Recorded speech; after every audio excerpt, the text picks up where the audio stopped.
Hi and welcome to today's video. Today I'm going to look at Pandyman Entertainment's US figures. I've got two of them. There are more in the set. Now what you make sure you can see that, put that in and then it should autofocus a bit better. What we've got the pilot and a member of the ground crew. Now, these are going to paint up quite differently, so I thought this might be an interesting little painting tutorial because people were actually impressed with my painting, which I'm not really used to. So I'm going to start by painting the flesh. So using Guilliman flesh from Games Workshop, just going to paint in. It's nice and light. It's a contrast paint. With the end result we get a really nice set of shading already. Now what I've pre-done with the figures is I assembled them. Well, they're basically, in this case, they were glued to the base. It's worth noting that the figures don't actually come with a base. You have to provide your own.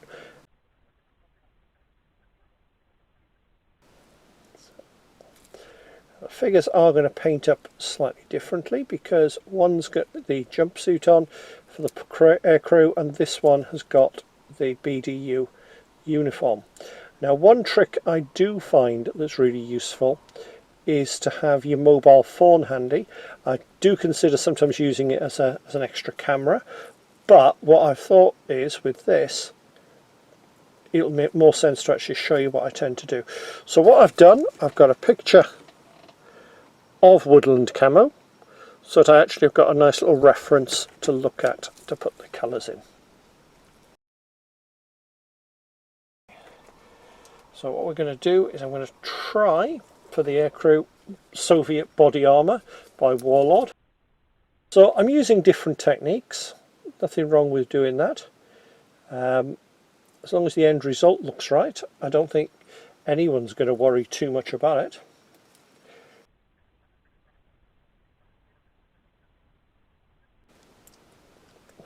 Nice Air Force type green. Now I've painted over some of the details deliberately, like the flashes and things. They'll be easy to just pick out with the colour later on. And that's looking quite nice. So what I'm now going to do is get the base coat for the camo onto the ground crew. So I'm going to start with a khaki drab.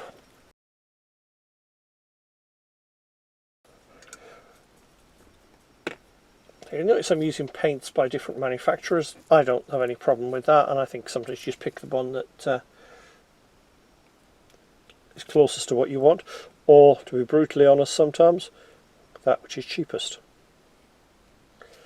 A number of times I go to the various wargaming shows and pick up some paints because they were reduced.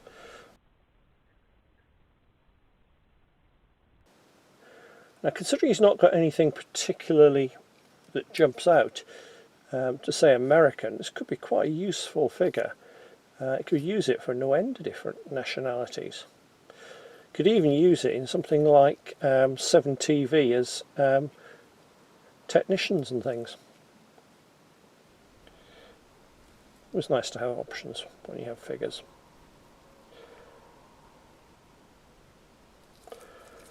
So that's that stage done.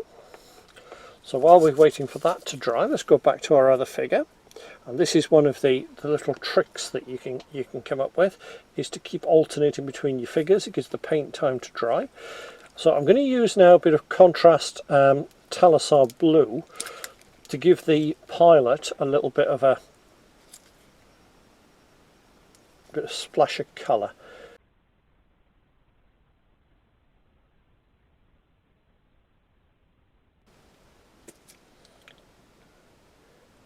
I don't know, just get away with it.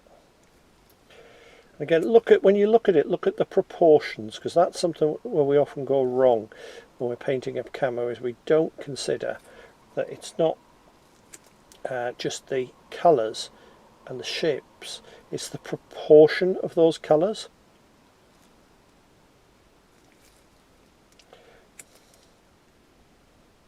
And when you look at it, try and look at it from the perspective of which colour seems to be at the bottom. They do look sometimes as if the different layers are overlaid. I'm not sure how that works with manufacturing. It may well even be that. But it is something to sort of look at. And to me, the light brown seems to be the bottom colour when you look at it.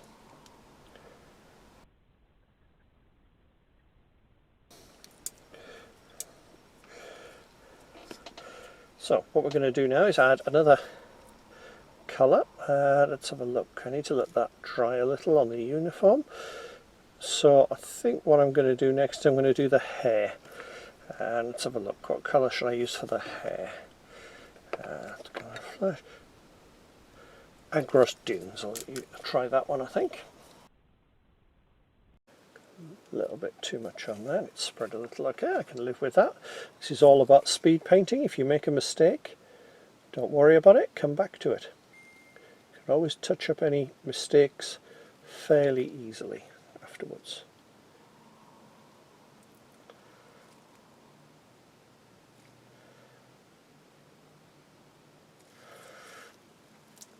Actually, looking at that, I could possibly use that as the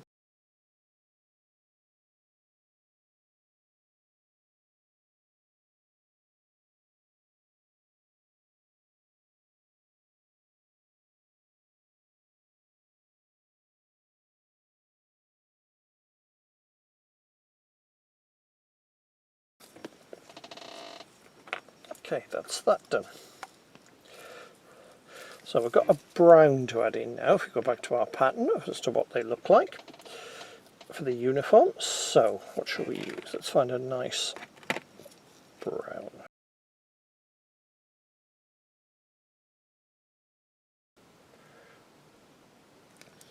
And this is always a good opportunity to look at colours that you've put on previously, and if you think there's too much of them, paint over them slightly.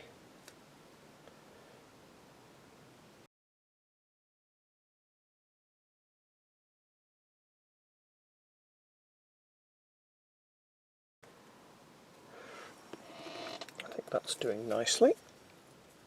So I think what we'll do, while we've got a little bit of time, is we'll have a go at the base. There's not a lot of detail on the bases I picked up, but I don't really want there to be, because what I was looking for was like a tarmac type look. So that's not far off what I want. So let's find I've got a nice grey. I know where I've got a nice grey. It's somewhere on here. There we go. Basilicanum grey, contrast paint again. I do like contrast paints. Don't know how it'll work with that black, so I may need to just tidy that up later.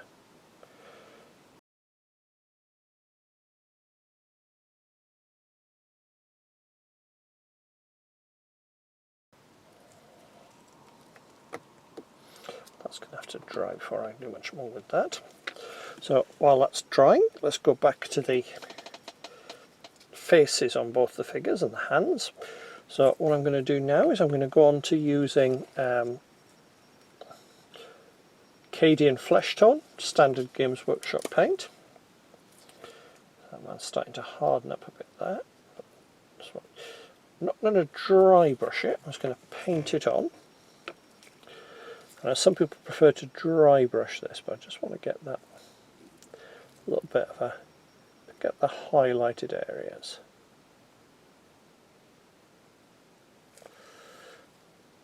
So I tend to go quite strong on this, just enough to give that face a bit of definition. Do the same on the pilot. So we're picking up areas now, like the cheeks, the nose, the forehead, anywhere that's raised up above the normal sort of backdrop, for a better word.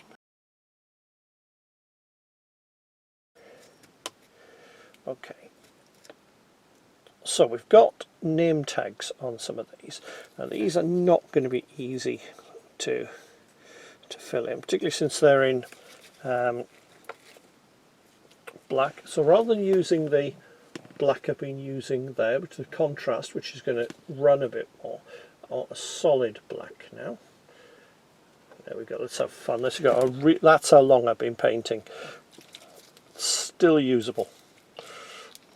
Must have bought this around about 1990, somewhere around about there. I remember getting this when I was at university.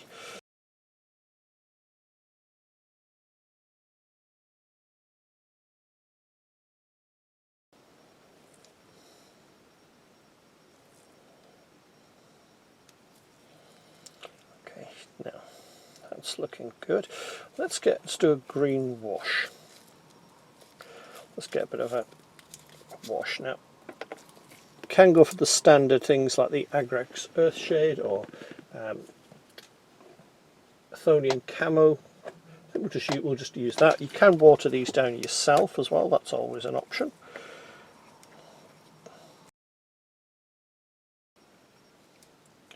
Make sure it doesn't pull, just pull it over what you've got. You're looking for a subtle approach, which is not something most people associate with me. The word subtle. What you can always do is put a second layer on.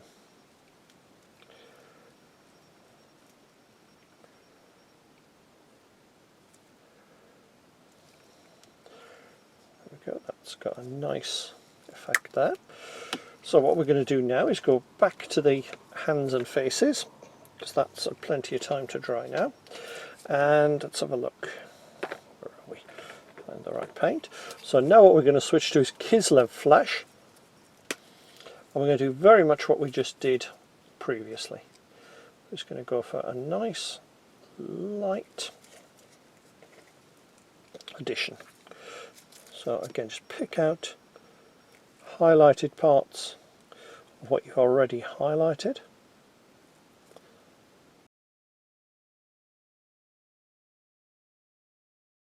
So look at that one. Always go back and do a check of your figures because it's so easy to miss something.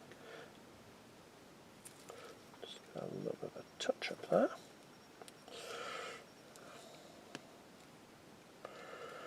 Okay.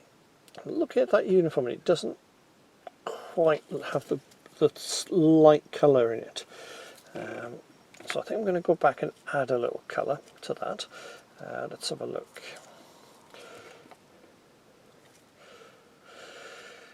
I think what I'll do is I'll mix up a colour for this. So I use the same brown I used earlier.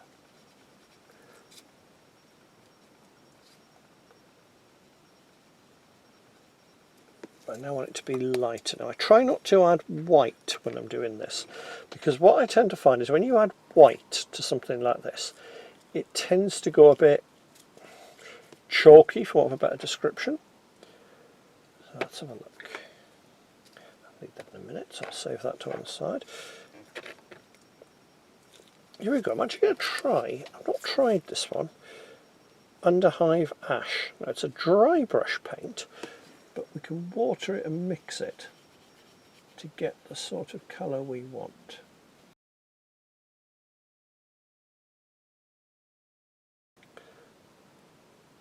Camo is never easy to paint. I have done a guide for painting it in 15mm. You can find a link to that at the end or in my comments. And actually I find it easier to paint it, bizarrely, at that scale than I do this one, because I'm a believer in painting it to look right at a distance. It shouldn't be a case of you like that examining them. They're a gaming piece, that's all that they actually are. So I'm happier with that. So now what I'm going to do is I want a bit of colour on this figure as well, because I do think a bit of colour adds something. And the US Air Force does tend to go for very bright colours, so I'm going to use some Flash Gits yellow. A little bit on the brush. What I'm going to do is paint a patch on his arm. So let's put the patch on. Nice coloured circle effect.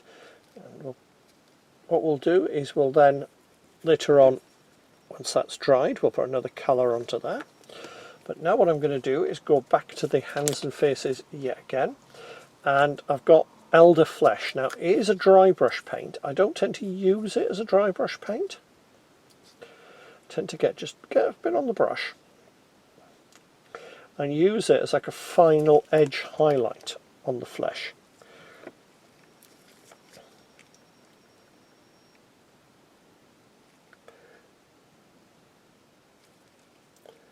Again, I'm not going for perfection with this. I want the figure to look right when we view it at a normal gaming distance.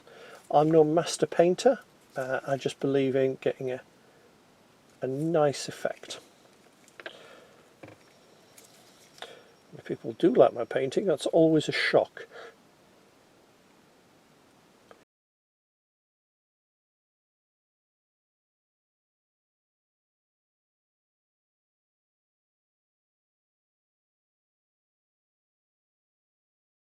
What we're going to do now is a little bit of dry brushing on the base. So if you haven't seen how to dry brush, you probably haven't been painting very long, but let's have a look. Let's find a nice small brush for this, nice old one. So look, that one will do it. I think it's these big brushes I'm probably not going to ever use for anything else. So I want a nice light grey. Now my favourite go-to grey is Longbeard Grey, Games Workshop. This can use so many different ways. So I'll get a bit on the brush and take it off. Take the bulk of it off so you want almost no paint coming off when you do it. And that should do us, I think. So now what we're going to do is dry brush over that base.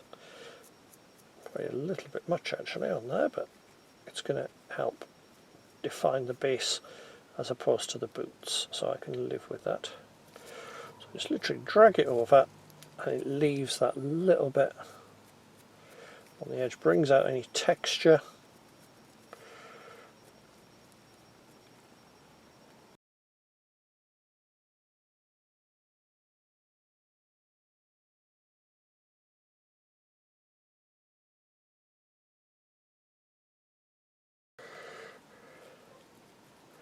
I think what we're going to do, I'm going to have a little bit of fun here. I've got a new paint to try out, so I think I'm going to have a little go with this. That off. What I'm going to try, I've got a fluorescent paint which I've picked up for use on some police figures from the same range. So I'll put a drop of that on there. Let's get a really nice fine brush for this with a fine point.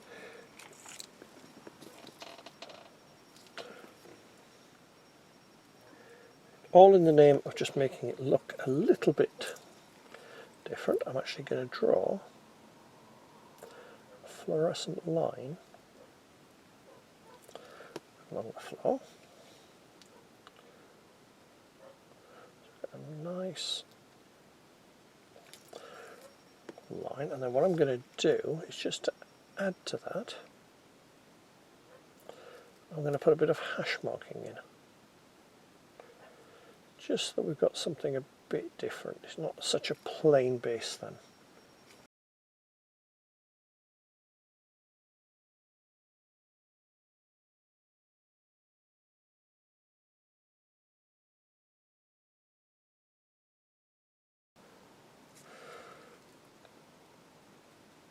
So we've got our hash area there. I think he's not too bad. I'm just going to give him the Athonian Camo Shade wash, which will just tie those colours together.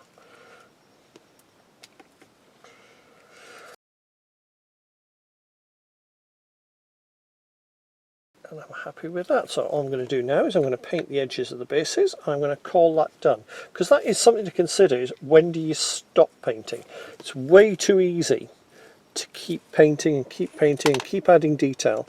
Like I say, I want these to appear on the tabletop. I'm not worried about how they look up close. I just want a figure that's going to be usable as a gaming piece. And these guys will very quickly be ready to defend an airbase in the Cold War. even up to the modern day, although the uniform I've painted up is very Cold Warish. You never know, he might end up in the Soviet Union trying to capture a MiG-31 Firefox. Could get used for that. Could even use them, I suppose, in a horror game, the typical US air base with the nuclear weapons. You could use them for a Cold War goes hot scenario, based on Dr. Strangelove. The sky's the limit, and hopefully that's been useful for you. Let me know what you think in the comments below, and you know, if you've got any tips for me, I would love to hear them. I'm no expert painter. I just want to be able to show people that you don't have to be an expert to paint. You can just do something very simple, very quickly.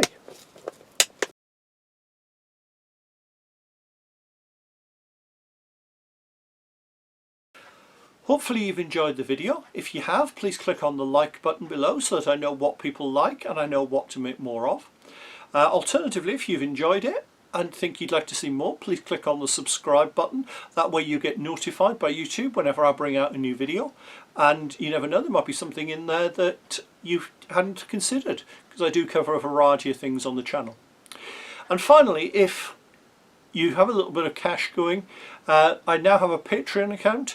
I'm always looking for patrons, because at the end of the day, let's be perfectly honest, it's a good way for me to get a little bit of money that I'll use to buy review items or to travel to museums and so on. I don't put a huge amount on that. At the minute, all we've got is one tier charging £1 a month, which just, as I said, helps cover my costs. See you soon.